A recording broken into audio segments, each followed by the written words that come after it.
जा रही है? देखिए मुद्दे इतने सारे हैं कि भारतीय जनता पार्टी ने 18 साल से उनकी सरकार रही है, पर किया क्या है? उन्होंने विकास के नाम पर कुछ किया नहीं है। बात करें हमारे बड़ा मलहरा विधानसभा की, तो हमारे बड़ा मलहरा विधानसभा में चाहे पानी की बात हो, चाहे शिक्षा की बात हो, चाहे स्वास्थ्य की बात हो, कहीं ज़मीन पर कुछ है ही नहीं। कागज़ों में दिखाई दिया है पर धरातल पर कुछ नहीं है।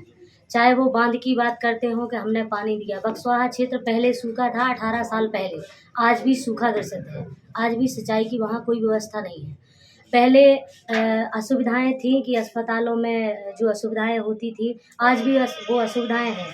मैं लगातार 2013 से आज तक देख रही हूँ कि हमारे बड़ा मलहरा में चाहे शिक्षा की बात आई हो, चाहे स्वास्थ्य की, हर जगह लोग परेशान हैं। इतना भ्रष्टाचार और आतंक भारतीय जनता पार्टी का हुआ है जनता के ऊपर कि आज आप भी देखेंगे कि जनता 17 तारीख को इसका जवाब ज़रूर देगी, जो उनके ऊपर बीता हुआ है, जो उनको परेशानी हुई है।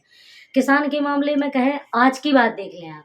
आज किसान लाइट से परेशान है, ट्रांसफ़ार्मर कई गाँव में नहीं है, रोड से इतने परेशान हैं, कई जगह ऐसे रोड हैं जहाँ पर लोग अगर बीमार हो जाएँ तो वो खटिया पे रख के लोगों को ले जाते हैं। ऐसी परेशानियाँ हैं। चाहे वो जसुआ की बात हो, ऐसे कई गाँव में आपको बता सकती हूँ, गोरखपुरा की बात हो। कल ही मैं गोरखपुरा गई हुई थी, तो गोरखपुरा में ऐसी समस्या आई, वहाँ एक नरवा है, बुंदेलखंडी में उसको नरवा कहते हैं, नाला टाइप का है। तो वहाँ की ये समस्या है कि लोग खटिया पे रख के लोगों को ले जाते हैं। तो किया क्या है आखिर भारतीय जनता पार्टी ने? मैं तो ये पूछना चाहती हूँ उनसे कि तुमने क्या किया है?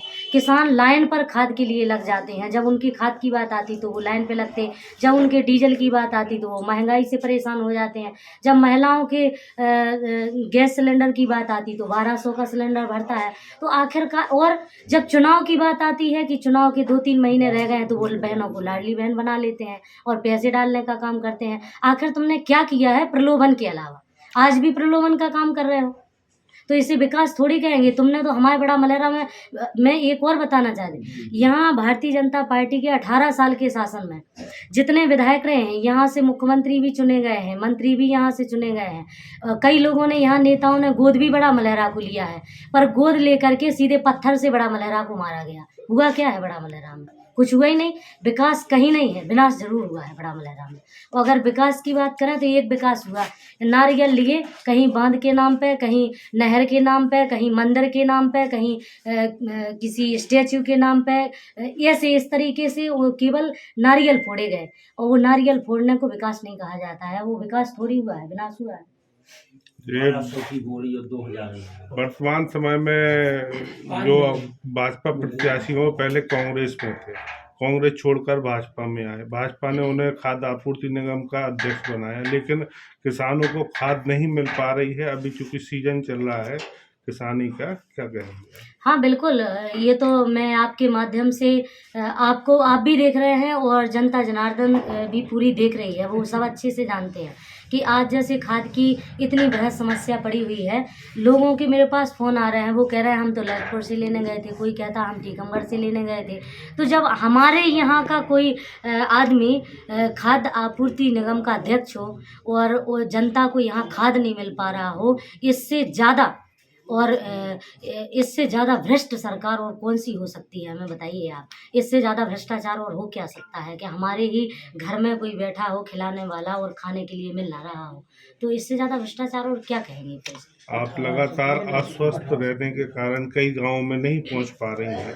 आप जनता से, अपने क्षेत्रीय जनता से क्या कहना चाहते हैं? मैं लगातार अभी 6-7 दिन से थोड़ी सी अस्वस्थ थी और मुझे डॉक्टर ने मना भी किया था कि आपको कहीं बेड रेस्ट करना है, कहीं जाना नहीं है, चलना नहीं है।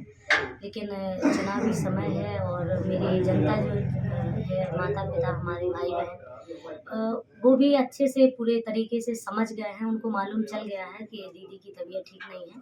उनके भी फ़ोन आ रहे हैं लगातार कि दीदी आप अस्वस्थ हैं, तो आप परेशान मत होइए, आप गाँव में आती हैं तो एक जगह आप बैठिए, हम लोग सब लोग आपके साथ हैं, कह रहे हैं। वो मुझे परेशान नहीं करना चाहती, मैं जहाँ भी गाँव में जा रही हूँ, लेकिन फिर भी मैं उन माता-पिता से, अपने भाई-बहनों से, अपने बड़ा मलहरा के सभी माता-पिता से मैं अपील करना चाह रही हूँ कि मैं आऊँगी, मैं ज़रूर पूरे प्रयासरत हूँ कि मैं आपके पास ज़रूर आऊँगी, आप तक आपकी एक-एक दहली तक मैं दस्तक दूँगी, आपसे बात करूँगी। आदरणीय कमलनाथ जी की जो योजनाएँ हैं वो आपको बताऊँगी, उनसे अवगत कराऊँगी।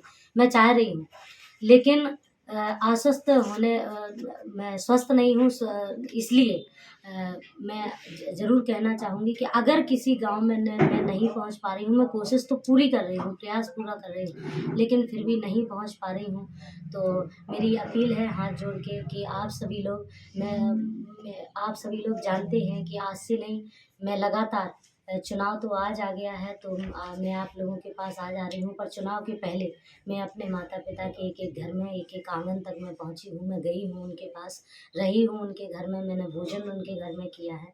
तो वो अच्छे तरीके से जानते हैं हमारी इस परिस्थिति को, तो अगर मैं नहीं पहुँच पाती हूँ, तो भी ये मत समझें कि मैं आऊँगी नहीं। 17 तारीख को आप लोग 3 नंबर पर हाथ के पंजे का बटन दबाकर कांग्रेस पार्टी को समर्थन दें और भारतीय जनता पार्टी की ऐसी निकम्मी और भ्रष्ट सरकार को उखाड़ फेंकने का काम करें।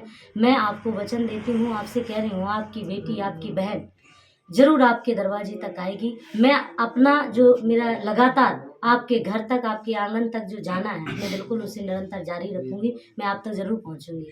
धन्यवाद।